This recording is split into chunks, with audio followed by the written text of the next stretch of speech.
the more delighted.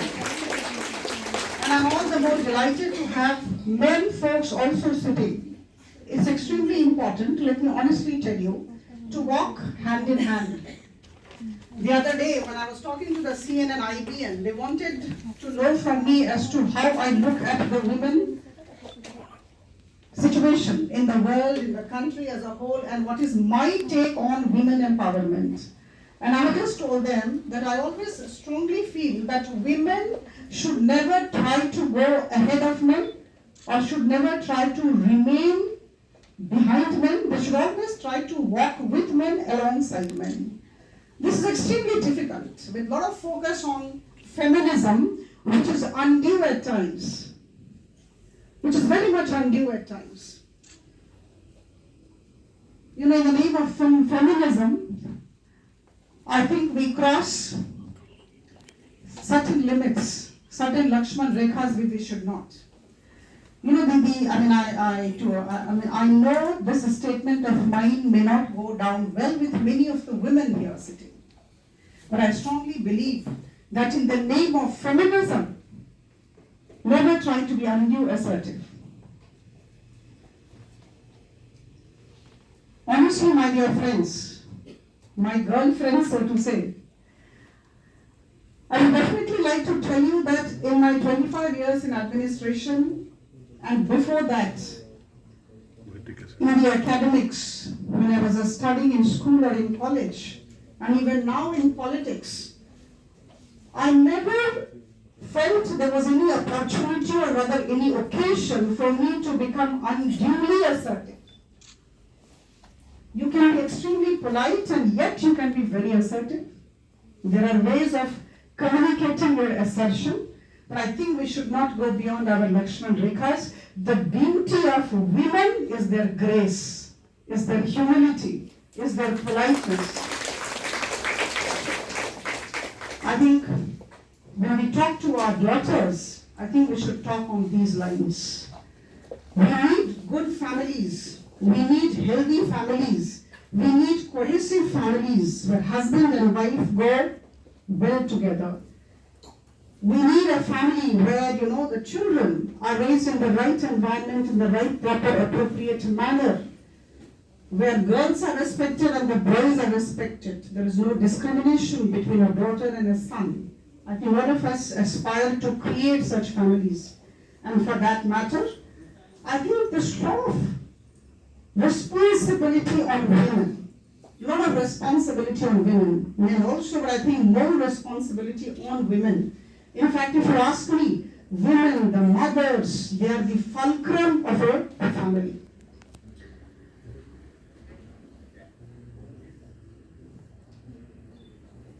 Much to the consternation, much to the annoyance, much to the discomfort of my men folks here, I would definitely like to mention here that women are definitely more sensitive to situations, more compassionate, more understanding, and they appreciate things in a very different manner with a lot of depth.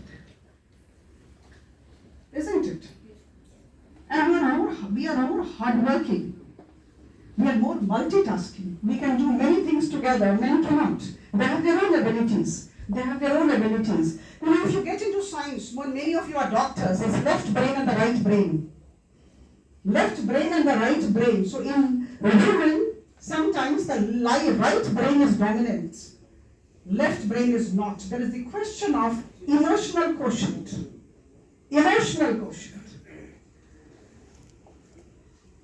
And my dear friends, in my own life, let me honestly tell you, emotional quotient is highly dominant. Most of the things I handle due to a very high emotional quotient. I know there is more of emotional quotient in me than intelligence quotient. IQ is less as far as I am concerned, I admit here. Friends, if I talk to you about women, about gender equality, about no exclusion for women, I would definitely like to walk down the memory lane and tell something about my family. It has been a very difficult journey for me, let me honestly tell you. It has not been so very easy. What I've seen here it has not always been the same. I belong to a very small family a very conservative family of Bihar, and a very small town of Bhagalpur, very small town, remote town, where in those days when I was studying, in 24 hours, there were only 4 hours of electricity. So most of the times we had to study under lantern light. In that kind of town, and in a very conservative family of teachers, I have grown up. It was almost sacrilegious, if I can use that word, for a girl to come up and say that she wants to appear for the most difficult national level examination. So aspirations were very high because of good schooling, but I think we were not allowed at that point of time to have big dreams. Our girls of these days can have big dreams. At that point of time, it was sacrilegious, if I can say that. The only aim, the only ambition of parents was to get a good husband, paying a huge dowry. That was it. Let me be very frank with you. I come from Bihar, those days. Huge dowry, and that was it. So the parents thought, if you give good dowry, good bridegrooms come, and that's the end of it. My dear friends, the journey started from there. There had to be some kind of goal, some kind of big dream. Sky was the limit, and I had to go up. I think many people along the way actually inspired me. Many people. One of my female teachers, in fact, in school, she's no more in this world. I feel highly indebted to her. Shakuntala Sinha, she was there. So she was kind of a role model for me. And she asked me, she prodded me to dream big. My father prodded me to dream big. I'm a great devotee of my father who is no more. He prodded me to dream big. And my dear friends, I remember, I was telling to some of my friends the other day, I was working with All India Radio on ad hoc basis because I had not much to do. After the examination was over, I got myself enrolled with the All India Radio people and was working with them. And one day, the director of the All India Radio was so very happy with my performance. He called me and he offered me a job there. Not a very high-paying job, but yes, a job. And I came running to my father. I thought he'd be very happy that at this young age I had got a job. And my father said, you won't believe, that is why I called him my guru, my friend, my philosopher, my guide. I wish he were here in this world. He said, apni chhat ko itni nichi mat karo. It was a small job in All India Radio. He said, dream big, don't let the roof be so small, so very low. Dream big. And from there the journey started. And then I suddenly decided I had to appear for the IAS. And at the same time, let me honestly tell you, at that point of time, my parents were getting a lot of photographs of mine done to be sent to the prospective bridegrooms without my knowledge. So many photographs were done, at that point of time, how things were. Girls are laughing. So my photographs were sent to all. And, obviously, it was that situation. And I say that I needed 1 year to prepare for the civil services examination, and my parents were aghast. They thought after marriage I would be preparing for the civils and appearing. But my dear girlfriends, fortunately my parents being teachers, they allowed me 1 year of time. And then there was 365 days of no rest, no sunshine, no sunrise and no sunset. 365 days in a very, very small room. I think maybe 1/10 of this room. Cooped up 365 days. And I know what is perseverance, what is hard work, and what is to achieve one's goal. 365 days I got into IAS. But I would just request each one of you, you are in AMRI. You all must be doing very good work. I'm sure the kind of discipline that I can feel, I can see, I can smell. I'm sure this is a very good hospital with tremendous reputation. You all must be doing good work, but I am only requesting you not to stand where you are. Even now when you have become doctors or you are administrative personnel in the hospital, do doing the job to the best of your ability, getting a good package. Don't be content. This is my advice to my girlfriends. Don't be content. ଯେତେବେଳେ ଜଣଙ୍କ ଭିତରେ ବହୁତ ସନ୍ତୋଷ ଦେଖୁଛି ମୁଁ ଡରି ଯାଉଛି. One has to be restless. If you are restless, you will achieve something more. So I would request all the women to be restless. You have not achieved what you are destined to do. You have tremendous potential. You know, across the globe, women have tremendous potential. I'm a great admirer of Maya Angelou.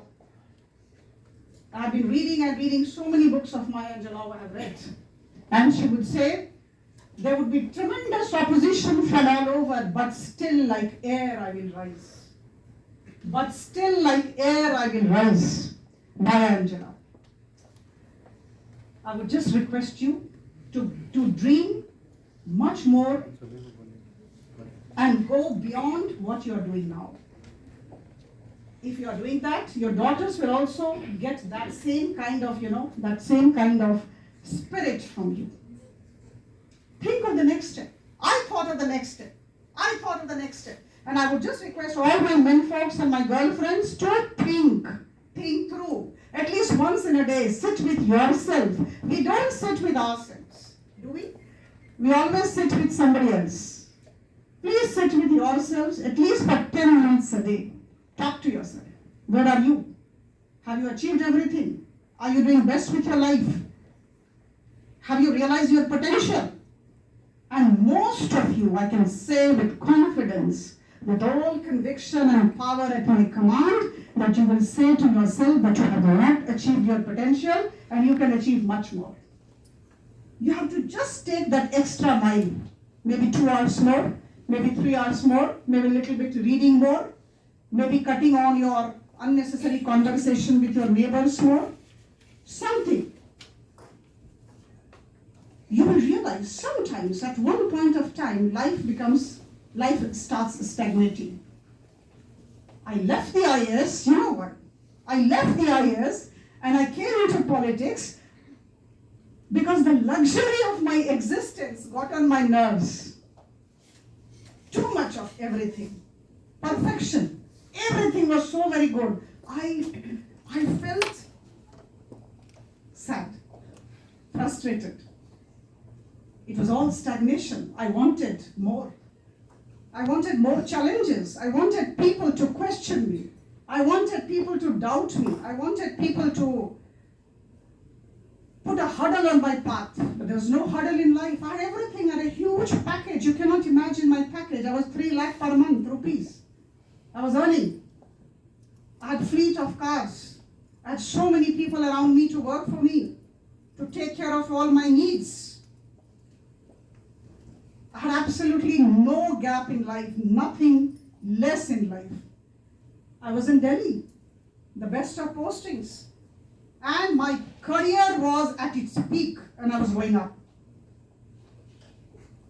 I had to just come to Odisha and I had to take the position of principal secretary in a department. Life was absolutely straight. And suddenly I decided to quit everything because I thought there were no challenges in life and the perfection and the luxury of life had got on my nerves. I wanted to quit. Because life is much more than what we are at the moment. Why am I saying all this? I really want women, the girls here, to think much more than what you are thinking now. You are capable of doing much more. Realize your potential.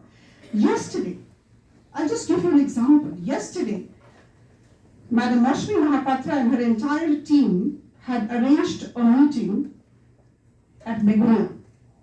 About 5,000 women had come from all parts of my constituency. This particular organization which she heads now was born 1 year back. And that 1 year back there were only 10 persons on 8th of March.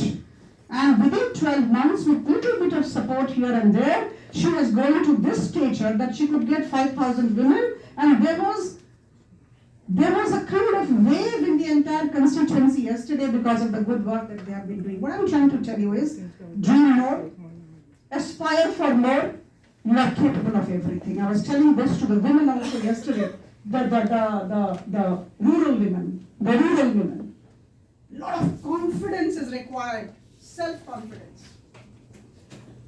Don't dress up as others want you to dress up. Dress up as you want you.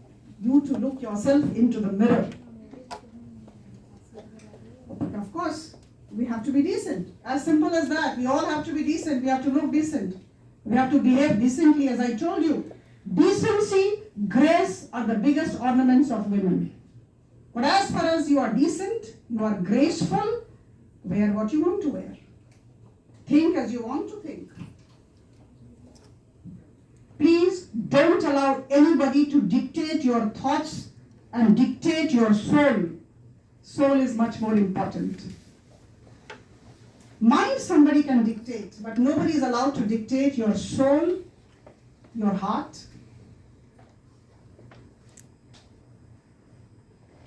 I think I would just tell all the women present here, my dear girlfriends, to have tremendous faith in yourself, confidence in yourself, and live life with a lot of joy. I'll just quote 3-4 lines from Maya Angelou, my favorite author on women. On women. She just said, the mission of my life is not just to survive but to thrive, and to do so with some passion, some compassion, some humor and some style. Have passion, have compassion, but have tremendous sense of humor, enjoy every moment and live with style. Life is a bliss. As Swami Vivekananda said, life is a bliss, enjoy it. It's not a burden. It's not a burden to carry. And you are not accountable to anybody except yourself. My dear friend, just one book. Just one. Whenever I get time, I go through books. And you know the best time to read books for me, for people like us, is the flight time. When nobody is there to disturb you 2 hours, 3 hours. So that time you can read as much as you want. One book I will recommend to all my men folks and the girls. I love to call the women girls. I always call myself a girl, so that's the habit. Please read a book, You Can Heal Your Life. I don't know how many of you have read. You Can Heal Your Life by Louis L. Hay. It's a life-changing book. I think I have changed intrinsically to a great extent because of this book. Please find time. It's everywhere, in every bookstand, wherever you want to look for it. Go to Amazon, buy that book. You Can Heal Your Life. It just says, I think it's very relevant for women. It's very relevant for women in particular. Louis L. Hay, You Can Heal Your Life. This says that you should love yourself. When I read this, I was aghast.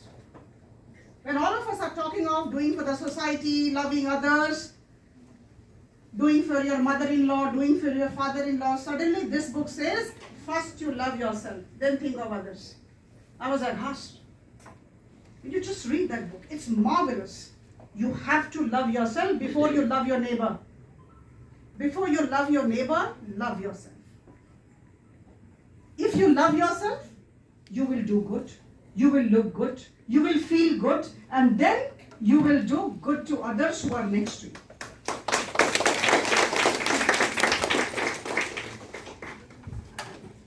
My dear friends, I can go on and on and on.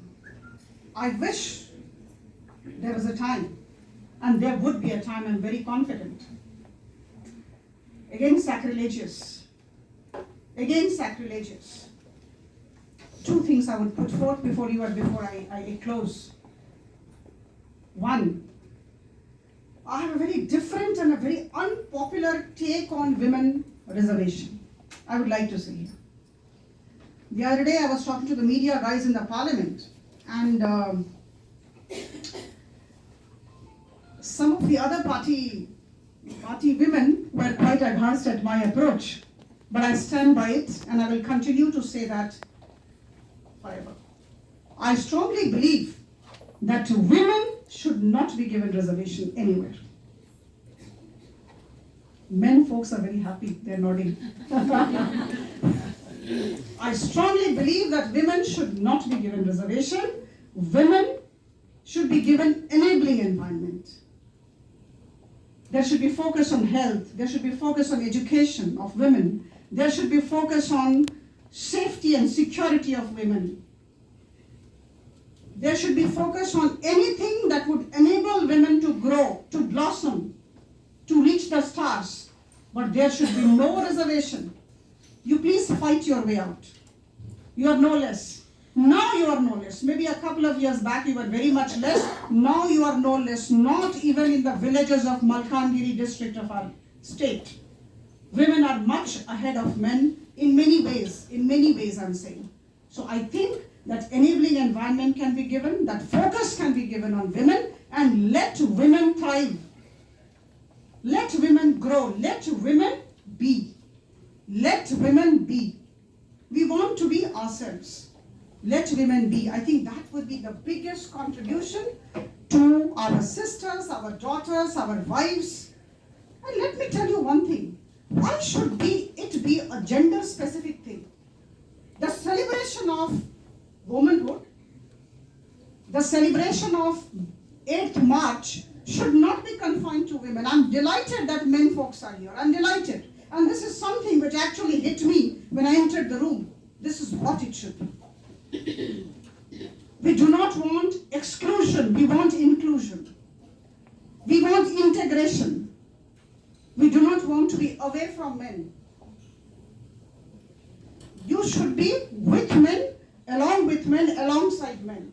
And it is the responsibility of men also to ensure that women get the desired respect, and that is why they should also celebrate this 8th March along with women. It is their responsibility too, to ensure that their wives are treated well, their daughters are treated well. Friends, there would be a time, and I'm really praying, there would be a time, the way things are moving fast, there would be a time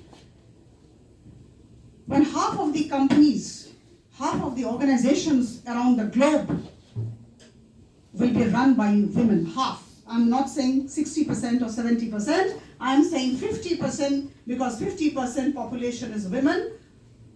Let me please hear me out. Half of the organizations, half of the companies should be run by women and half of the homes should be run by men. That would be the gender equality we are looking at. That would be the gender equality. 50-50 everywhere. This is the population, and that is how it should be. So I think I'm extremely delighted to be here. It was a great pleasure talking to each one of you.